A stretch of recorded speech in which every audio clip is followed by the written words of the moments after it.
കേരളത്തിൽ എനിക്ക് ഇലക്ഷന്റെ കണക്കെടുത്തു. ഈ നിയമസഭാ തെരഞ്ഞെടുപ്പിൽ ഏറ്റവും കൂടുതൽ പണം മുടക്കിയിട്ടുള്ള പൊളിറ്റിക്കൽ ഓർഗനൈസേഷൻ കേരളത്തിൽ BJP അല്ല. അല്ല, നിങ്ങൾ ഒരു കണക്ക് വരുമ്പോഴത്തേക്ക് എടുത്ത് നോക്കിയോ നിങ്ങൾ. അതിനേക്കാൾ പണം മുടക്കിയിട്ടുള്ള ആളുകളുണ്ട് കേരളത്തിൽ.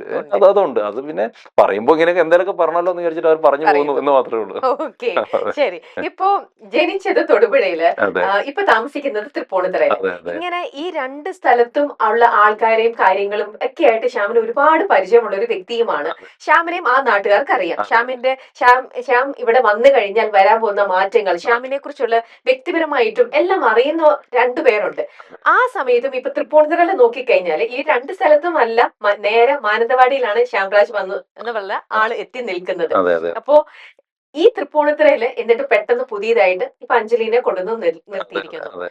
അപ്പൊ ശ്യാം ശരിക്കും നേരത്തെ പ്രതീക്ഷിച്ചിരുന്നില്ലേ എനിക്ക് എന്തായാലും പ്രവർത്തിക്കാൻ തൃപ്പൂണിത്തുറ തന്നെ കിട്ടുമായിരിക്കും എന്നുള്ളൊരു പ്രതീക്ഷയിലായിരുന്നിരിക്കില്ലേ അല്ല നിന്നിട്ടുണ്ടാവുക? അല്ല എനിക്ക് അങ്ങനെ ഒരു പ്രതീക്ഷയുടെ ആവശ്യമില്ല. കാരണം എന്നെ സംബന്ധിച്ചിടത്തോളം ഇപ്പൊ കഴിഞ്ഞ നിയമസഭ, ഞാനത് മുമ്പും പറഞ്ഞിട്ടുണ്ട്, ഞാൻ കഴിഞ്ഞ നിയമസഭാ തെരഞ്ഞെടുപ്പിന്റെ ഒരു എനിക്ക് തോന്നുന്ന ഒരു പ്രഖ്യാപനത്തിന് 1-2 ദിവസം മുമ്പാണെന്ന് തോന്നുന്നു. അന്നത്തെ സംഘടനാ സെക്രട്ടറി എന്നെ വിളിച്ചിട്ട് പറയുന്നു, നിങ്ങൾ എന്തായാലും സ്ഥാനാർത്ഥി ലിസ്റ്റിലുണ്ടാവും, ഒരു 25 ദിവസത്തേക്കുള്ള വസ്ത്രം തയ്യാറാക്കി വെക്കുക, ഷർട്ടും മുണ്ടും തയ്യാറാക്കി വെക്കുക, ലിസ്റ്റിലുണ്ടാവും.